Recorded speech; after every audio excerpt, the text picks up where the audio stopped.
The Aftershock. So every week on the Aftershock, normally Chris and I are the ones that bring you one big story that's happened in crypto across the week, and then we break it down for you and help you understand what the implications of it are for the broader crypto market. This week, because it's a little bit different, we got a different style of show for you. We are going to break this down in a DeFi lightning round to start and then move into a little bit of an NFT update for you. So the biggest stories of this week in terms of the DeFi landscape and the broader crypto world takes off first with this news that Odell Beckham Jr. has decided to take his entire salary this year in Bitcoin. Richard, is this just the start of what we're seeing from NFL players taking crypto salaries? Yes. So of course you had like big names earlier in the year that came in like Lawrence with the uh Florida Jaguars. Jaguars. He took his Come on, entire dude, paycheck you in were it. a former football player. Get it Look, together. man, I just also don't like that team at all. So of course the Jacksonville Jaguars are the furthest thing from my mind. But anyway, he took his paycheck in it and now you have Odell taking it. Is this the beginning? Absolutely. Because people are going to wake up and be like, "Oh yeah, I got it in this." And then like I let it sit because I mean, you got to think about it. They're already getting other money. Like he has endorsements, he has other things coming in. So if he's getting his paycheck in Bitcoin and he's getting his cost basis at 60 and then, he wakes up 3 to 5 years from now, and Bitcoin's anywhere from 100 to 500K. He won. He won real big, and it was a great bet. And a lot of other NFL players are looking at that too. So I think it's just the beginning. Look, man, I couldn't agree with you more. I think that that is just one of the narratives that we're going to see develop in the wild world of sports. Um, Otherwise, in the lightning round today, we're talking a little bit about how Bitwise Invest has come out and made a public statement saying that DeFi will become a $15 trillion industry in the next 5 years. I think that's ambitious, but I think that it would be very, very cool to see it actually grow to that size by the end of next year or even by the end of this year. It'll never happen this year, but hey, what are you going to do? 4 years down the line, 2024. Next piece of news, Metamask has also shared data that they have officially exceeded 21 million monthly active users.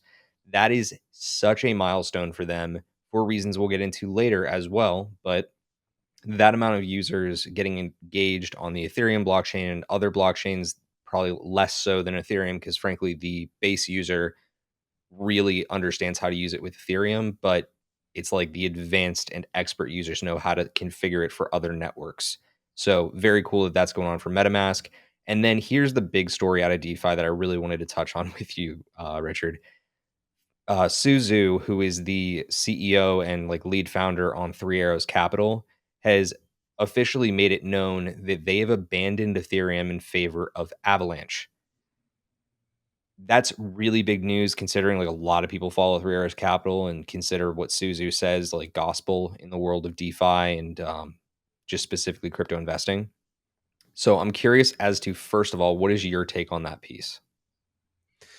So I'm starting to develop a love hate relationship with Ethereum. Ultimately, Ethereum's going to be here, and it's going to be um, it's already proven itself as an amazing platform to build on top of. The issue is going to be gas forever. So can Ethereum 2.0 truly come out and eliminate the real challenge of gas fees? If it does, I don't think Ethereum's going anywhere anytime soon and is going to be a really tough platform to beat. If it cannot solve the ETH 2.0 challenge of gas, man, I don't want to say people are going to jump ship, but it's already starting to see it. Yes, gas fees proves that Ethereum works, but you can't keep just being okay with spending an absorbent amount of money to make regular everyday transactions. It's just absurd. So Avalanche could be a way to go about it. It's interesting that they went in that direction. I think there was several other options they could have chosen. But how do I feel about it? I don't know this early if that's the right call. My 2 cents. What do you think? I think that the big deal about this entire story is that the market is treating this as a FUD piece. And I think that you need to understand the perspective on this as to why he has decided to move away from Ethereum in favor of AVAX. So, what Suzu actually had said after that was that he is abandoning ETH because he feels like ETH has abandoned its users. It's a really interesting sentiment because of the fact, to what you were pointing at, gas has gotten out of control. Like the fact that only the upper percent can actually utilize the network is insanity. And it should never have even gotten to this point. But with ETH 2.0 on the horizon, like I have hope for Ethereum. I think it's inevitable. It will stay here. Like as Gary Vee had once said, it's not a matter of and or. It's always just and in this case. These networks are always going to be here. Like there is the idea of an ETH killer, which we'll get into later, is just not happening. It's never going to be that way. There are always going to be dual utilizations, some degree of duplicity of use between these blockchains. So in my opinion, this is like unnecessary FUD. And the bigger reason why I think this is unnecessary FUD is you have a bunch of data coming out this week that backs up why you should still be interested in Ethereum. Yep, Time Magazine announced earlier this week that they plan on holding Ethereum on its balance sheet. Right now, total value locked is at all-time high in both DeFi and Layer 2. DeFi currently has $104 billion locked.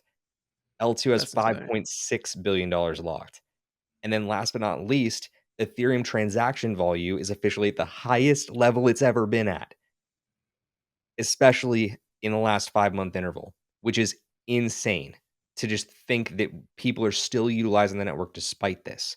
So again, it's all about and here to me. I don't think we're ever going to have an or like an ultimatum that people need to move away from Ethereum. But that to me says the majority of it for the DeFi lightning round. But we do, in fact, have a little piece of breaking news here for you.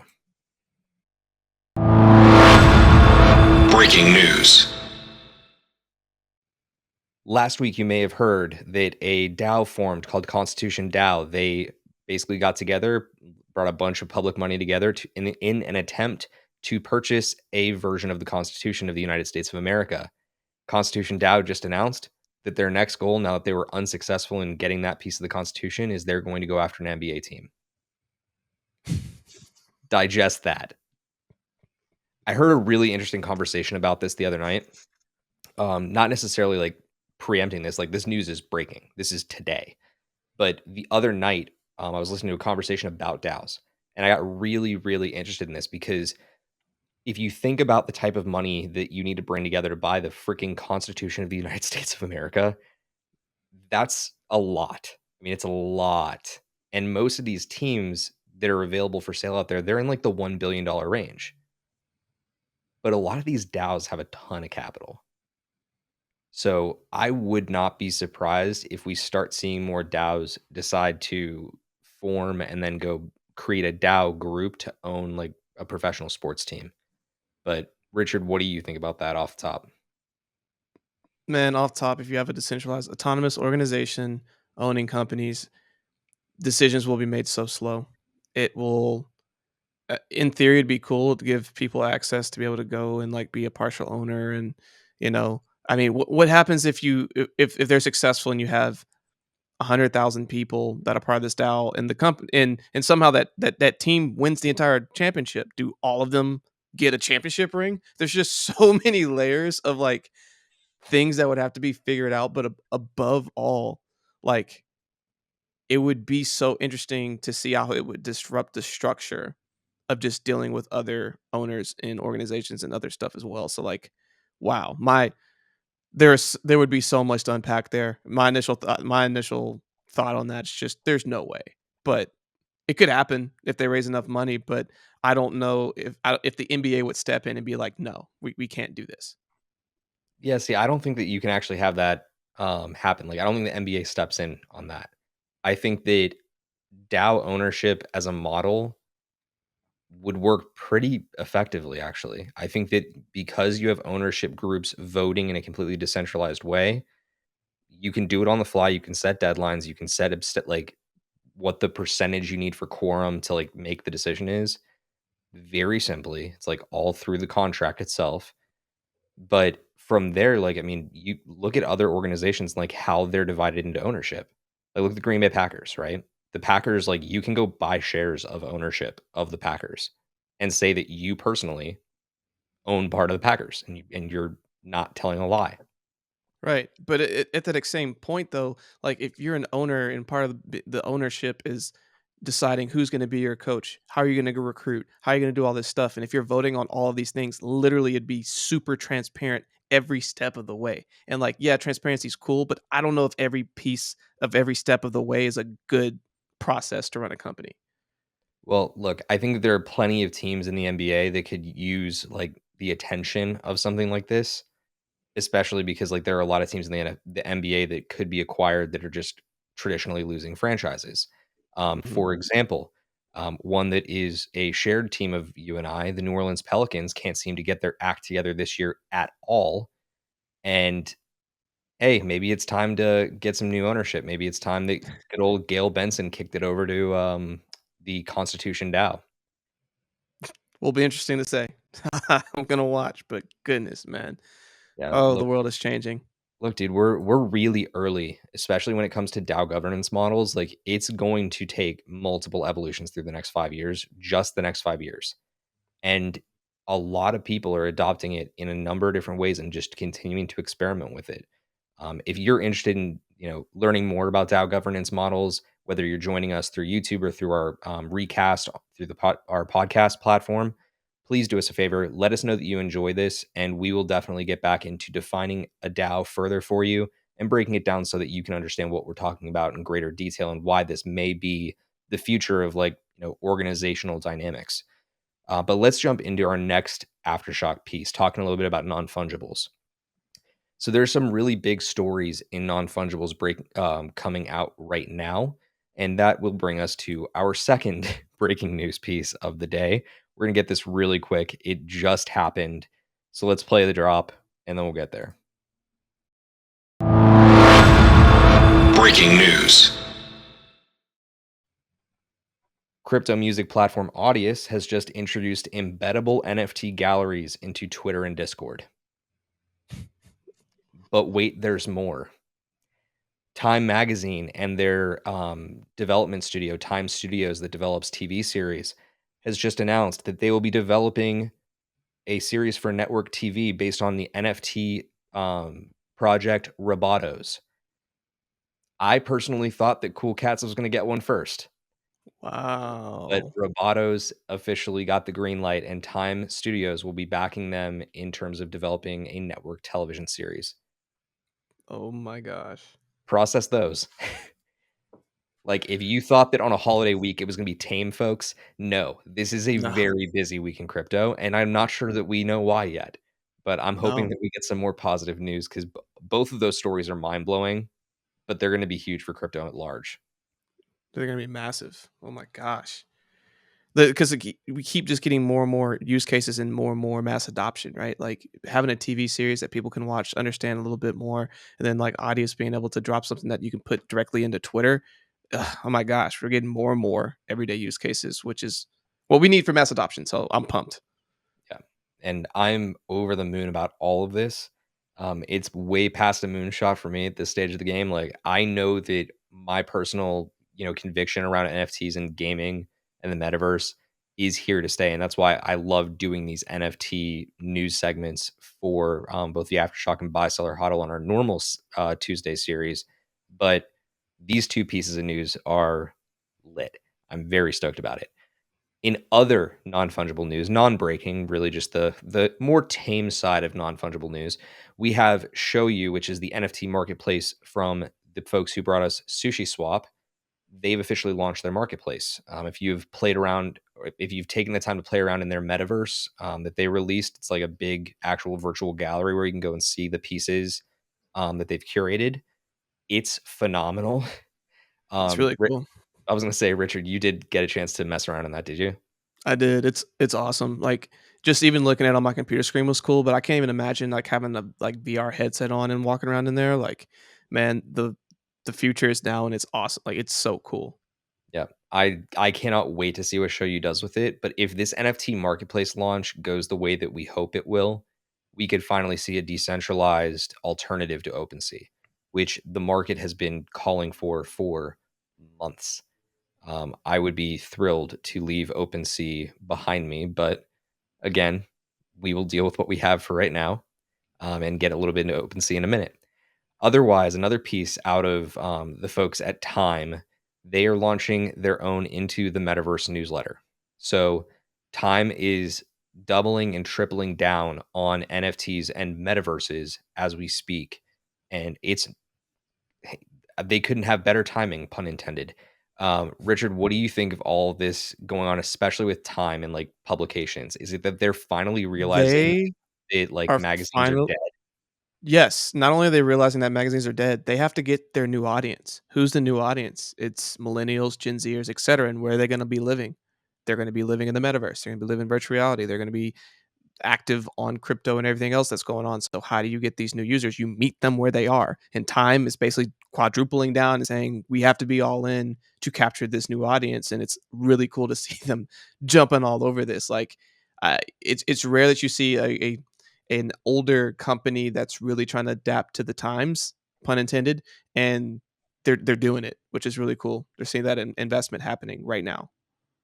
Yeah, I'm really, really excited about this. I will be subscribing to that newsletter later. But also, again, if you have not yet ventured into the NFT space and are interested in seeing some really interesting utilizations of it, Time is actually utilizing it very interestingly through their Timepieces collection and some of the other offshoot collections that they've launched recently. They are using it both for like access token permissions, but also to showcase some of like our country's greatest artists and some of the greatest artists in the NFT space in general. I mean, the first series drop for Timepieces, I think they featured 16 different artists, and Hmm. all of these artists were so legit, like just American illustrators, big time NFT influencers. I can't pronounce his name on the show because you'll fire me, but one of the biggest out there, I think we'll just spell it a little bit. FVCK render is how it looks when you look at it on a sheet, but it's pronounced differently. He had a piece in there and it was amazing. I mean, it was some of the highest quality rendering I've ever seen. And from there, I mean, you have such a wide variety to choose from if you decide to go and pick out one of those NFTs. But I'm really excited to see where time is taking this because earlier today, they also have announced that they're going to be collaborating on a drop with Robotos. So Yep. you're going to get like a Robotos specific time drop airdrop to you if you're a time holder or if you are a Robotos holder. So that to me is really cool. I think that's a really great development. But let's move into the next piece here. But And that before is you that, do, I have yeah, to give a really quick shameless plug on the subject of really dope newsletters. We have an amazing newsletter that goes out Monday through Friday. It's powered by artificial intelligence. And if you're not on it, highly recommend it. We give you all kinds of new information like this. I know it's podcasts, our blogs, everything else. So if you're not on it, go check us out. Just want to shamelessly plug that real quick. and we will make sure that we have a link to that in the description below. But you can also go and subscribe to that by visiting our website, www.crypto-current.co. So let's move forward into our last piece of non-fungible news for this week, and that is regarding OpenSea. OpenSea, as you may know, is the major marketplace for NFTs right now for the moment. Please give us a new one, God. But in the past week, they've announced a number of new stats for the month. First of which is that they have achieved $75 million in sales. And over that figure, they've also across the platform burned over 6,600 Ethereum in those transactions. Wild. But to So much continue money. but to continue burning through, get this, Richard. OpenSea reached $1.5 billion in volume for the month of November. Goodness, man. That's like I'm not saying like up until November it's been $1.5 billion dollars. No, I mean like in the month of November they processed $1.5 billion dollars in transactions. Yeah, dude, we still have a lot of days left. Oh It's, yeah. oh my gosh. It's pretty much like when these stats come out, it's like I feel like this is OpenSea saying, "eBay, eat your heart out," right? Yeah. Like they're not coming remotely close to this, No, and these we are numbers are insane. so early. No. I mean, the overall market cap for crypto just reached 3 trillion the other day. It retraced, it's still back above like 2.5. You then just break that into like just the NFT space, significantly less than all of Yeah. that. And right now, OpenSea is dominating the space, and so they are just crushing. And just like Steve just said, we are still so very early. Yeah, and the most telling factor of that is the people that contributed to that $1.5 billion in volume for the month of November, they also broke out a separate stat that I couldn't fit on our slide. There were only 36,000 ETH addresses that made up that volume. 36,000 ETH addresses. Let that sit. That's disgusting. Like, that's just a stadium of people. Yep. A mini stadium. I mean, like, if you were going to watch an Ohio State football game, which I highly encourage someone to do, that doesn't fill half the stadium. No. That's just, oh my god. Anyway, among that 1.5 billion in volume, you saw incredible sales out of Bored Ape Yacht Club and Mutant Ape Yacht Club. The highlights of which in Bored Ape number 8650 sold for 450 ETH. Just a very easy amount of money there. And Mutant Ape number 14179, otherwise known as 14,179. I don't know how to read numbers apparently, sold for 100 ETH. Pretty crazy there. Axie Infinity did $181 million in sales. CryptoPunks did $42 million in sales, with two of them selling over 250 ETH. And then last but not least, just to put the icing on the cake, out of the Art Blocks curated series from Tyler Hobbs, Fidenza 891 sold for 115 ETH. Like, these numbers just feel made up. They do. And as outrageous as some of these numbers are, like for example, back in 2017, the most expensive crypto kitty sold for an ungodly amount of ETH, but it came out to be like, I don't know, $300,000, and people were like, "Oh, this person's insane." So people are probably thinking the same thing right now. These numbers are are low compared to what they eventually can and probably will become, which that in itself like is crazy for me to verbally say out loud, but is most likely going to happen, and that's crazy. Oh, no doubt. And it, like, again, I get hung up on it, right? Because again, I like to think that I'm very in the NFT space at this stage of the game. But what you're seeing right now, like when people are buying CryptoPunks for 250 ETH and buying Bored Apes for 450 ETH, they're not buying it thinking to themselves, it's going to stay at 450 ETH forever. No, they're planning on it appreciating, folks. Yeah. And meanwhile, they're also planning on Ethereum appreciating. Yep. Yep. Yeah, I Some mean, look, people do it as a flex, but the majority of them saying it's going to hold its value and they're going to be able to sell it for more if they have to. If they have to get liquid, they can at least get their money back and probably make a lot more. So yeah, that's again, these are investments. Some are flexes. Most of these are investments. So let that sit in. yeah, for sure. And look, I especially think that what we're seeing in Bored Ape right now, like that's going to be a forever project. The type of access that you're getting out of that project right now is insane. I mean, you're getting into exclusive concert experiences. You're getting onto yacht parties. You get to go to like an actual Bored Ape club in Miami in like a few more months when they're done finishing that. I mean, Yep. it's absolutely wild that's going on there. And in my opinion, hot take. It's been argued in the NFT space for a minute.